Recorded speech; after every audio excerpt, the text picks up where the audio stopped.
Hello,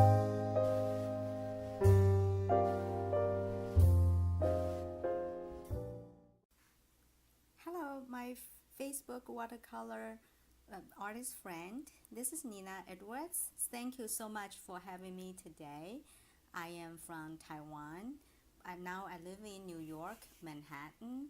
I am a professional illustrator and I'm so happy to be part of this group. And today in this video, I would like to do three things. The first part, I will introduce myself, my background, and also sharing my process and experience about licensing in greeting card market. And second part, I will answer all your questions. I try. And the third part of this video, I will try to give some comments of all this artwork that you submitted. So let's get started. Okay. First, let me talk about my background as an artist. I graduated from Fashion Institute of Technology in New York, major in fashion illustration, and after that I worked in a fashion company for 3 years. My job was to do illustration and graphic design in their art department. So after 3 years working there, I went to California State University to get my master's degree in illustration and minor in graphic design. That was the time I started to do licensing in greeting cards. At that time, like 15 years ago, I did not know anything about licensing. All I know was that I love art and I am an illustrator. I would love to see my work to be shown in the greeting cards, stores, and because I was working part-time at Papyrus. So I kind of know about how the company runs and how they display their cards in their store, which I find very crucial and very helpful later when I design my cards.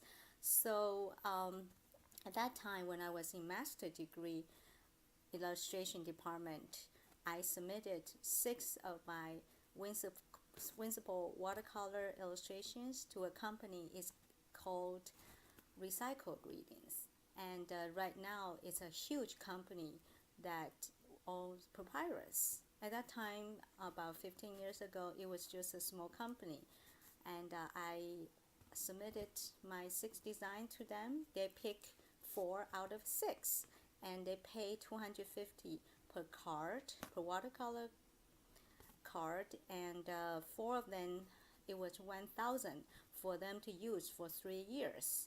And I was thrilled because at that time, for starving graduate students, having $1,000 is a great deal. So I was very happy, and that's how I was first started. And that was that.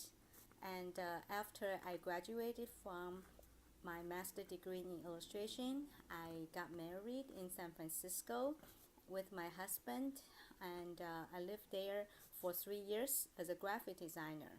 So I kind of put my illustration career aside because I wanted to learn how to run a business as a business owner.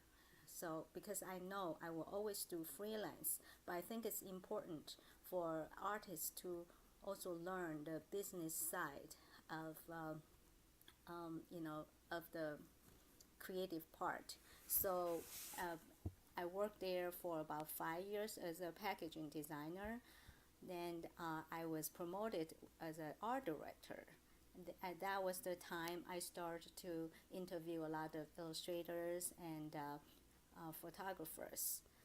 Then I got a lot of experience from that side, the other side. That so I can to see a lot of portfolios, and I also learned from some of the good portfolios, some of not so good portfolios. And after that, I moved back to New York because my husband got a job to teach at a Columbia University. He's a professor there. So I love New York so much, and then we came back. And that was the time I start to launch my Metropolitan Mist company, and then I just work, you know, freelance as an illustrator. And I was very aggressively approaching magazines and publishers because I really love editorial works. And that was the time before Facebook, before Instagram, so everything had to be, all the promotion has to be done by postcards. So I sent out tons and tons of postcards. I made a lot of cold calls. And luckily, I lived in New York, so there are a lot of big publishing houses and magazines here in New York. So I called art directors to see if I can drop off the portfolio, and I'll also join quite a few art organizations like Graphic Artists Guild and Art Directors Club, which is very helpful because it's very important to network with your clients. And at Art Directors Club, I met Kay Spade and her husband. So they interviewed me and then actually gave me a assignment to do a promotional illustration for their Okay, PR now event. let's talk about the legal part of the greeting card business. I would like to talk about the tips that when you sign with a manufacturer, sign a contract with manufacturers. These are the things that have to be included. First one is what products, the name of each art, and they will be appear in which products, and where will these be sold? That's number two. Are those cars worldwide or US only or North America? That's called territory. So third one is how many of the products will be made.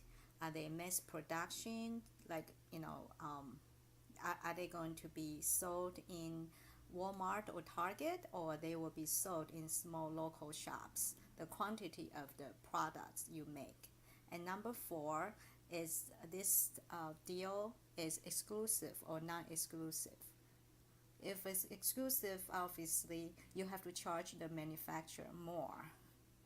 And the last one is this flat rate or this is royalty, and advance against royalty. Okay, and some company they prefer to do flat rate. Flat rate is different from buyouts. It's just that you give them a set price, and they give you a set price, and they can use this image for a given time.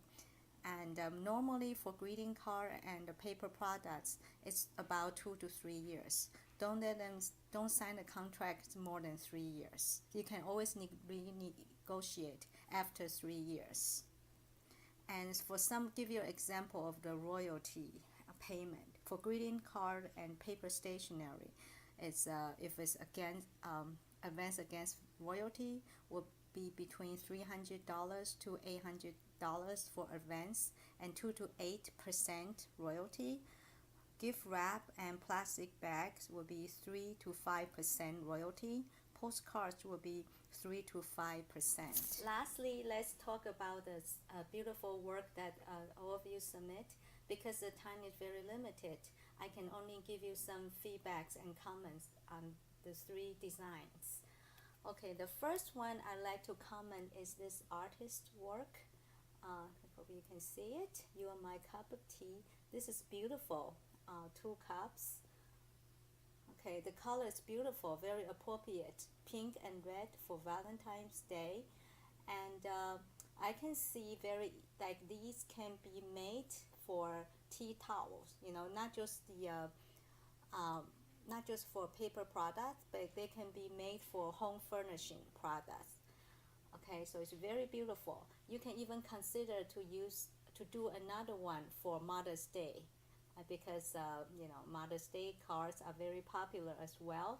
And instead of using red and pink, you can use more like other pastel colors. So I mentioned it before, you can do a work as a set of 4. So this one's pink. Maybe the other 3, they all have a teacups and teacup kettles, but in different pastel colors. Okay, the next one I like to comment is this design.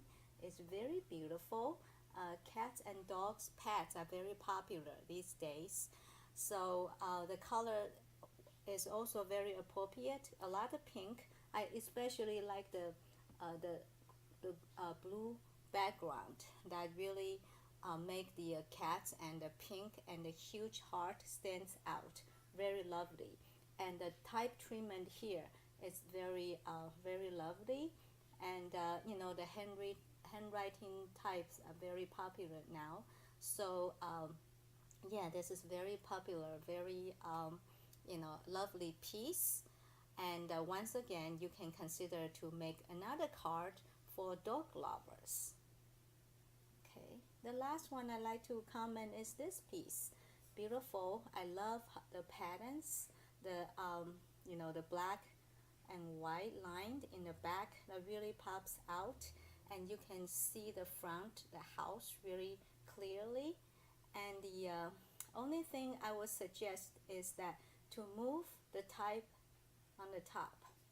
When you design a card, doesn't matter if it's vertical or horizontal, always make your card, the text on top, because when they are displayed in a store, sometimes they will have the other card, placed on top of, like a button here. So if you have your type here in the button, it will not be able to be seen. So always move your type on the top. So these are very beautiful pieces.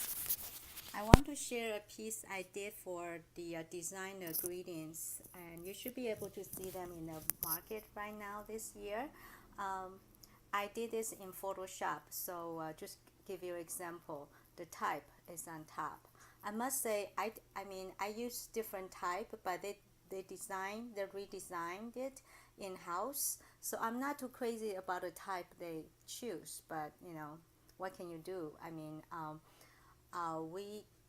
They decide to use this one, so anyway, it's fine with me. And originally I make the girl very skinny, that's my style, metropolitan design, metropolitan Miss Girl, very fashionable. But they want to ask me to modify the girl to make her a little bit heavier, more like a real woman looking. So that's why I make her a little bit heavier. Also, when you design greeting cards, think about inside. You don't have to do it, but if you have an idea about the wording, you can also include it when you submit the artwork. So they also have a copyright art, the writer to do just the text. But if you have a good idea, why not? Because that's your work. You have your your own concept. What is it's like a package. How do you want to present your card as a package? It's always helpful and to do that. Okay, thank you very much. I hope this my session works, and this is my first time filming myself, and I hope you learned something and you like my presentation. If you want to have a personal feedback on your design, I offer private art consulting service. I can talk about your work, look at your portfolio, give you suggestions how to develop a more complete collections and brand. I can be reached at Nina H. Edwards, NINAH as in house, Edwards, EDWARDS at hotmail.com, and you can look at my website at www.metropolitanmiss.com. Thank you very much. Bye-bye. Hi, everybody. Now I want to talk about the business part of the greeting card market. Some people also call them social expression market. There are two categories. One is the everyday, the other one is seasonal. So every day means, every day. Cards that can be used for, you know, every day, like a birthday, that takes about 50% of the everyday market. And the next thing you can think about friendships or moving or baby shower, bridal shower, or bride's cards. Those are very popular everyday card category. And the next thing is the seasonal. That's half of the market will be Christmas cards. And the next thing is popular is Valentine's cards and Easter cards, Mother's Day cards, Father's Day cards, Halloween, Thanksgiving, something like that. So these are the seasonal cards. So I would suggest, if you want to branch in the market for the first time, work on the birthday cards, because it's an area that they always want to have more, and doesn't matter what style you have. And you can also work on the kids' birthday cards, especially age, like first birthday, the fifth birthday, sweet 16, something like that. And especially for boys, I know they always want to have more boys' birthday cards, so have that in mind. And the next tip I would like to give everybody is that try to make your cards appeal to both genders. Even though 80% of the people who buy greeting cards are women, but women buy cards for women. They also buy cards for men. So have that in mind. You can try to design something like a thank you card. What about like for business? Not just for women but for men as well. Keep that in mind. So I talk a lot about licensing, but if you want to manufacture your card, you can have at least 12 to 16 design. It's considered as a line. And within that, you can work like 4 groups, 4 images as a group, and then 3 groups. That will make 12 designs, or 4 group of image and then 4 different kind of groups. That will make 16. So that will make it more complete line for your own greeting cards. And also that you make sure that you have all your logos, your names, and copyright sign at the back of each card. And not just card, like even wrapping paper or shopping bags, stickers. They all comes with the cards. They all consider as a part of the social expression market. So have your name, where they can find it, where they can find you. And I would like to show you some example of what I did with Medicine Park greetings. This is the design I did. So I submit this image to them. So they have my card in the box here, Nina Edwards, right here. And inside the box with all this image, they make the a blank note cards like that, and then stickers, and also these are the like just paper that you can send to your friend, or you can write a notes. So this is one box set, and they sell very well. So this one, I think they was sold like $14.95 for a box set. And they also make a no box, Medicine Park greetings. They have, once again, they have my name in the back. Okay, this line is called accessorized line. Okay, they are sold in Anthropologies and Bloomingdale's and Case Papery in New York City.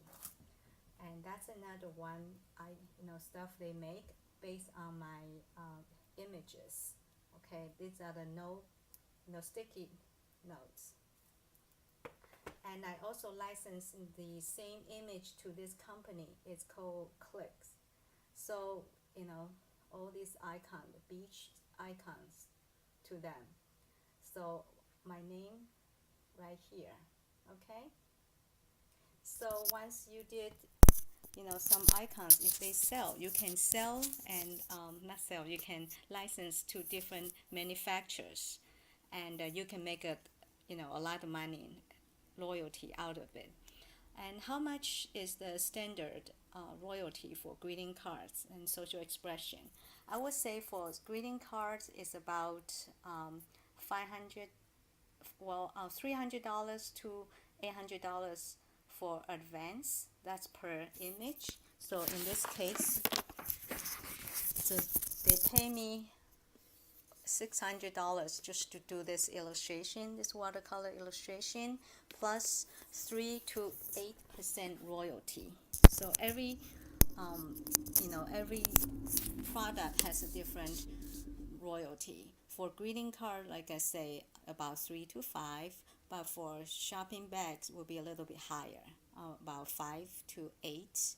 So when you get a contract, make sure all the the products are listed in a contract, and it has all the list of royalties that the company will pay you.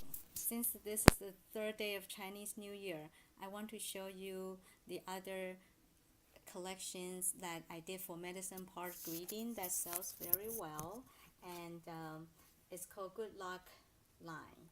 I did all 12 of them. This is one, sushi, and this is the second one, fans, and third one is Latins, and the last one will be fans.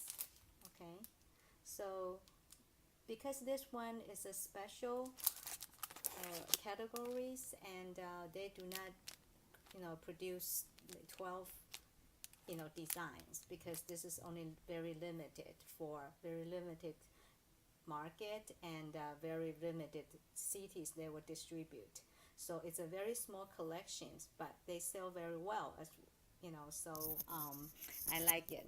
It's seasonal. It's considered as a seasonal market. So now let's move on to the Q&A section, and I try to cover as many questions as I can. So I'm going to read through the list and answer each of them accordingly. So just bear with me. I'm reading from the note. The first one is, how did you develop your style? How do you work? What's your process? Where do you get your inspiration? I have at least 3 different styles. One is the digital style with a Photoshop. The other one is loose watercolor, and third one is very tight watercolor styles. And how do you work? Well, with digital style, I use my MacBook Air, and it's Photoshop mainly, but sometimes I use Illustrator, vector art to create some pattern and use them on the image in Photoshop. But I will use I would say 75% of my illustration in Photoshop. I love to use Photoshop because I can work everywhere. Digital art works very well for me, and I can work in Starbucks, I can work in my studio, I can work at the library when I'm waiting to pick up my daughter in her gymnastic class. So it's very convenient for me, so I can work everywhere.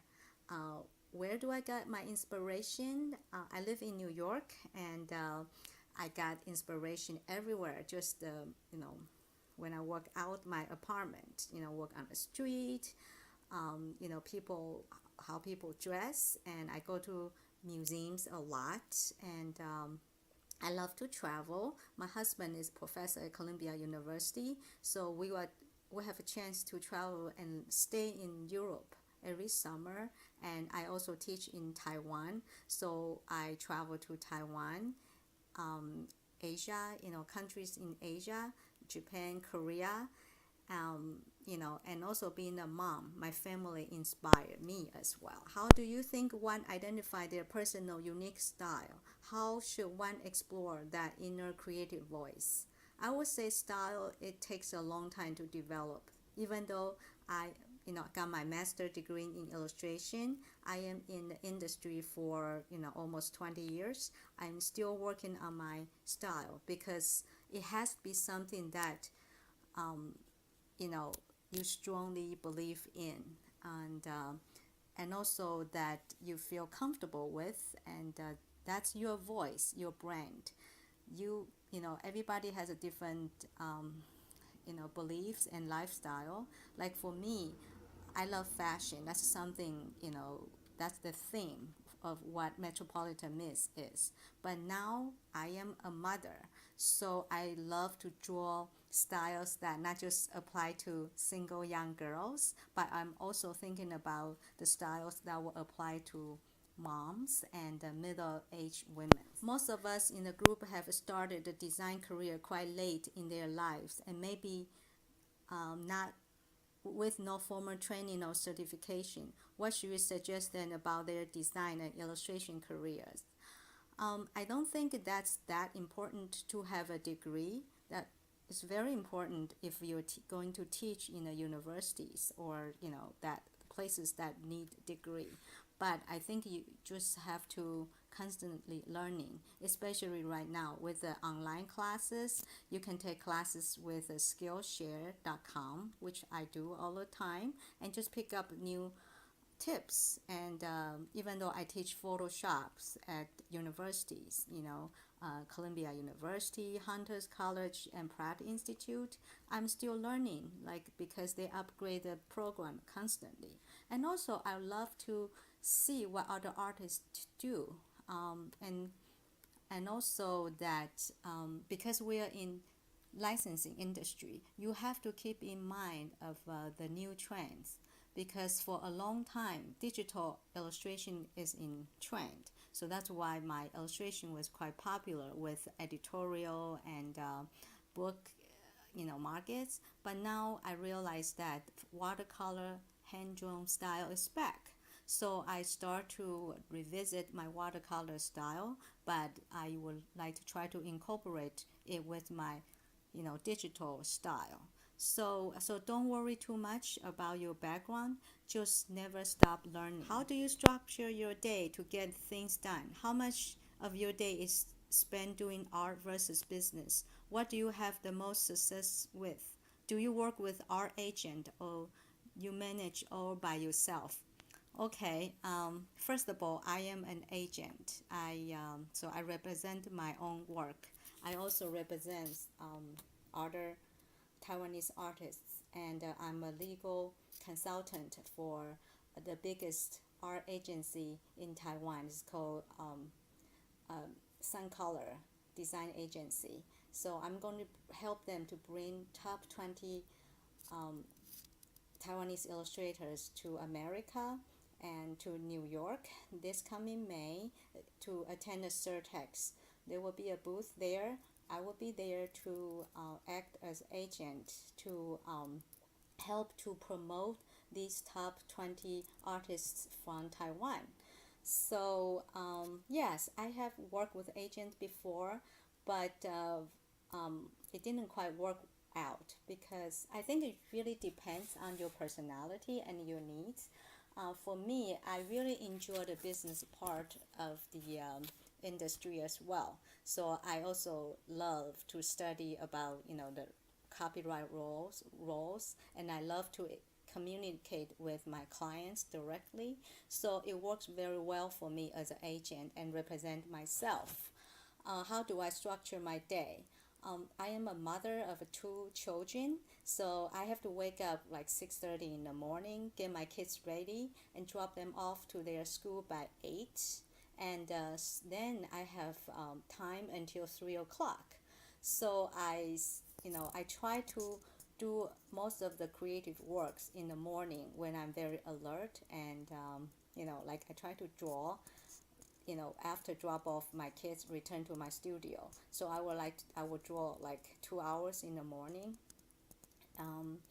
Then I will spend time to to promote my work, either by to send out postcards, or I will you know I'll try to post something in Instagram. I try to do that every day and do something on my Facebook. So social media, networking is something I do constantly. So I would say I will spend actually more on networking than creating work, because you know unless I have a like a very tight but you know deadline, I will try to do promotion a little bit, like I say, Instagram, at least one image a day. I'm also a teacher. I teach part-time in 3 different schools. So I have to schedule myself and accordingly. And also I spend a lot of time to prep for my courses. So I really don't have that much time to do creative works. But as everybody knows, that we freelancer, we need part-time job. I really enjoy teaching at Pratt Institute, Hunter College, and the fashion class. That's fashion class. I teach fashion illustration for kids from 6 to 18 years old. And also at the Pratt Institute, I teach graphic design. At Hunter, I teach graphic design, fashion illustration, and licensing. So I think it's very important to be in the industry. You don't have to, you won't be able to create artwork all the time, but I think as long as you're in the industry and constantly learning, that's very, very important for your career. Another suggestion that I have for everybody is that you can also structure your week by a theme day. For example, on Monday, you can say that's the promotion day. So you spend the whole Monday just do the promotion. Contact your art directors that you work with, or just write blogs. And on Tuesday could be your watercolor creation day. So just do nothing but just do watercolor.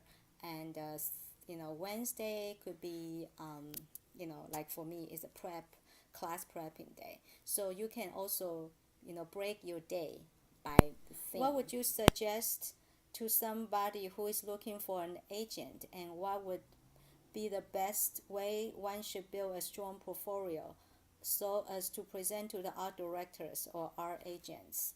I think it really depends on what market you want to break into. For example, since we're doing greeting cards, you really have to research a lot, like what our agency, they specialize in licensing and greeting card. And you can ask your friends, or you can ask the group like us, or you can just research online. And also go to the shops, go to stores, try to find the manufacturers that produce the cards that you think that will fit into your style. And try to figure out what agency represents these artists or these manufacturers, because some agency, they don't just represent the artist, they also act as a distributor.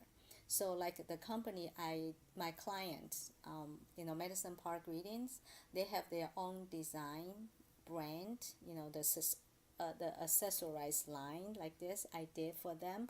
They have their own line. They reproduce their own greeting cards and bags, shopping bags, paper products. But they also represent quite a few different lines, different companies, and they help those small design studios who already manufacture their own designs. And Madison Park Greetings help to distribute those cards, their products for them. So they, in this case, they get commission. So they are also our agents. So what I would say is that you have to, do research, and once you know what kind of market and you want to go for, then just build very strong portfolio and really target to that market, and have a very strong identity, a very strong brand. What inspires you the most? Are there any artists, designers inspire you? Like I say, fashion, travel, and family inspires me a lot. And I love Spanish fashion illustrator Judy Lombarda, and also I love British illustrator David Dalton. They are my top, favorite fashion illustrators of all time. I also love Isaac, Izak. He lives in New York. He's, French, but he does a lot of fabulous fashion illustrations for Henry Bendel, and his watercolor style is just so amazing. And I met him many times at Society of Illustrators and some of the fashion events. And he's a dynamic person. He, even though he is so well accomplished in his career, he did a lot of advertising illustration for Chanel or Vogue. But he also said that he never stopped learning. He constantly looking for new way to express himself and still keep very strong identity. When you see his fashion illustration, like the calendar in the back, that's Isaac. But how can he does something different every season? Because he does a lot of licensing products, so for other company as well. Okay, so but his theme is also about fashion, about New York, about Paris. So that's something that that's him. His style, his theme.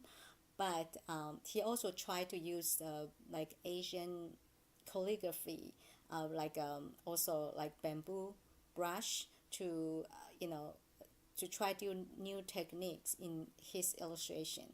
So yeah, I really admire him a lot, and he's a very cool guy.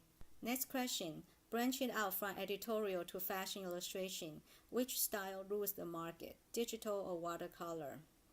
I would say both.